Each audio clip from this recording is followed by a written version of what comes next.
Hi there, welcome to today's video. Today we've come to another country. We've come to Belgium. In fact, I'm going to take you a walk around Brussels. Come with me. So, we've got 2 hours to discover what Belgium's all about. So let's see how much we can see in those 2 hours.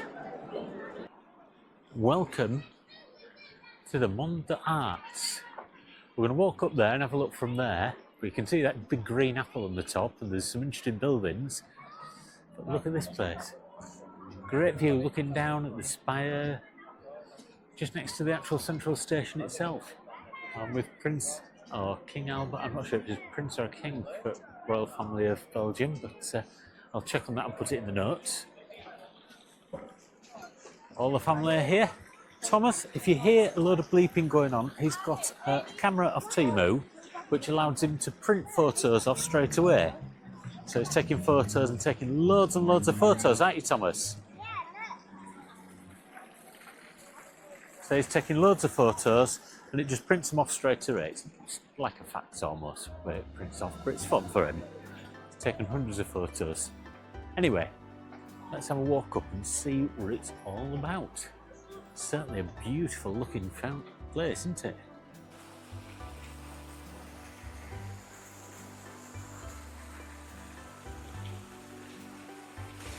But look at that view. Look how gorgeous it is.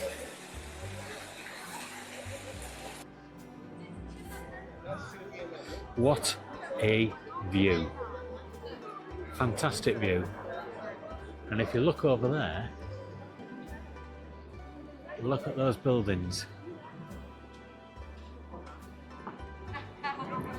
Wonderful. You can see some of the architecture is outstanding. Now I'm trying to work out what that means on there. There certainly says pharmacy of something, and I really can't understand it. Instruments, parmesan almost. I'll look it up if I can. But if we go a bit further up here, we have the Museum of Instruments, followed by the Royal Palace.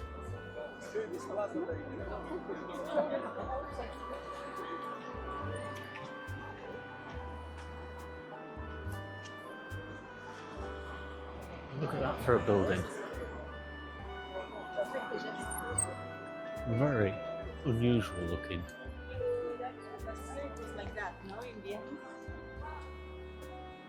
The Museum of Instruments, and it says Old England on the top. And this is the Royal Palace.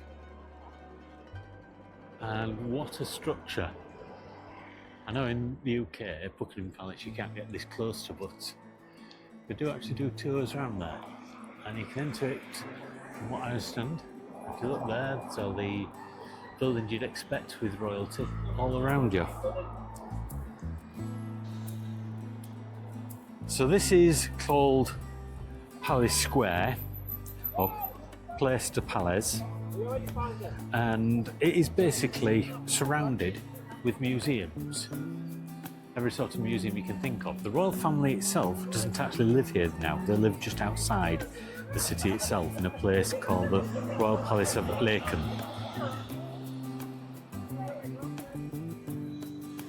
And that statue there is Godfrey of Bouillon. So Godfrey of Bouillon was the first Crusade leader. The Crusades from the Kingdom of Jerusalem from 1099 to 1100. Despite being offered the title of king, he refused to wear the crown because Christ had worn a crown before. The statue's from 1848.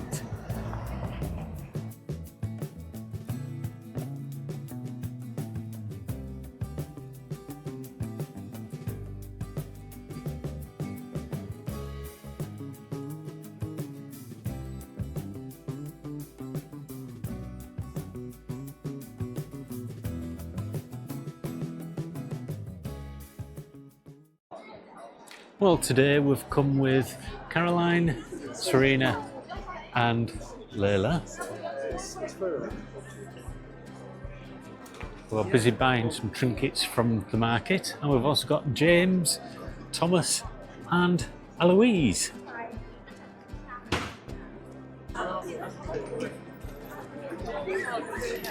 No matter where you go, it's a busy place. As far as I knew, Brussels was the EU, beer, chocolate, and that's about it. Just shows you so much more. And the architecture, fantastic. It is busy.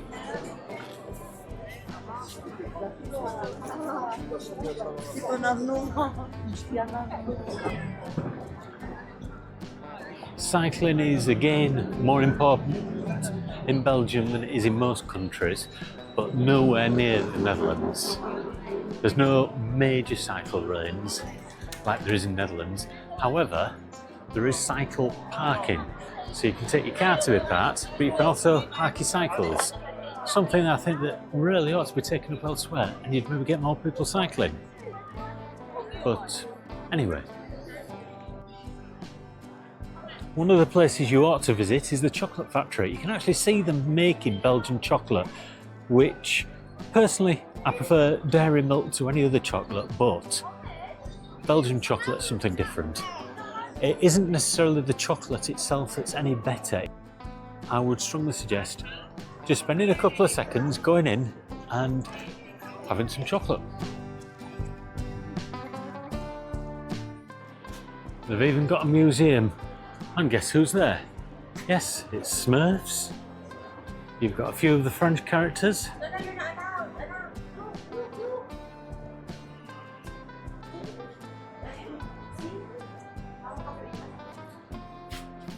And I remember getting those with petrol stations, now they're selling them for 10 to 20 euros each. Oh dear. We're now going into the Galeries Royales St. Hubert. And it's famous, not necessarily for what's in there, but for the architecture. Let me show you all about it.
So, what do you think?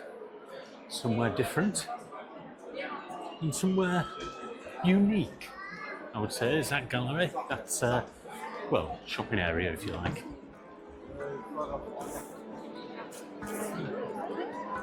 This is called the Grand Place, and you can see why. Apart from one building, this was all destroyed in 1695 by the French, and it was classed even in those days as the most barbaric attack ever. They basically levelled a third of all the buildings, and in this area the only building that was left was the main town hall, the biggest building here, and the King's Own Home. The rest were destroyed. But look at the place. Absolutely stunning. Well worth a trip to Belgium, to Brussels, just for this. This is the most famous and dominant building in the square. It was actually built in 1401, finished in 1455, and is the only building that survives when there was a bombardment on the city. But look at how impressive that is. Right at the top of the tower, which is a total of 96 metres tall, there is an image of the Archangel Michael slaying a demon.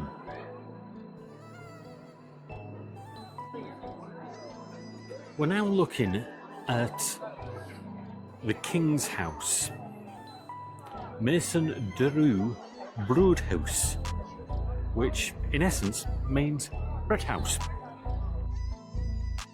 It was originally the bread market in the 13th century, but it was built again, rebuilt should I say, in the 19th century, and is now the museum of the city of Brussels.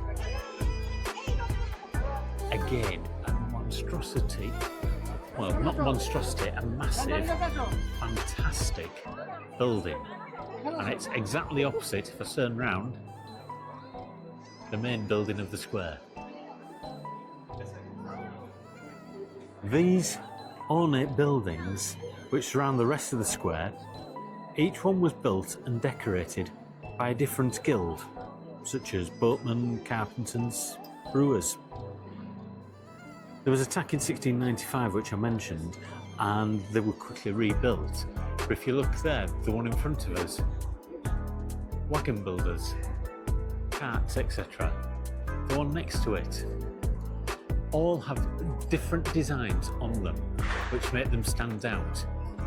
But have you ever seen a Starbucks look so fantastic?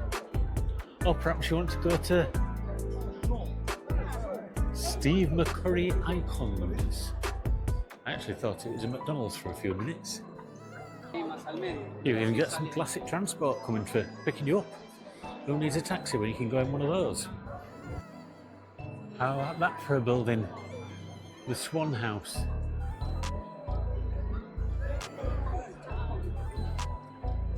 Everywhere you look, every little bit of it, ornate to the extreme.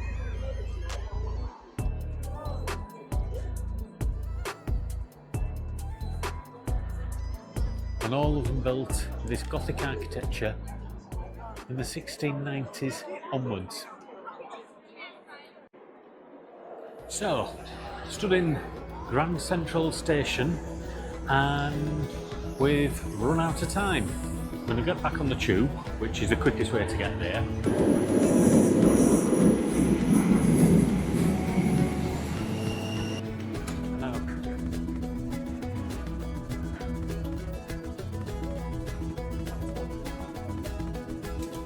No, that's just connected. There is none. Okay, well, Thomas.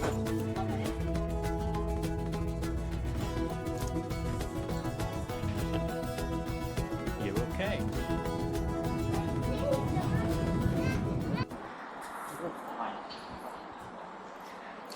Right, so we're going back to the car park now. We've gone on the tube. We went to it's Syria Couvert.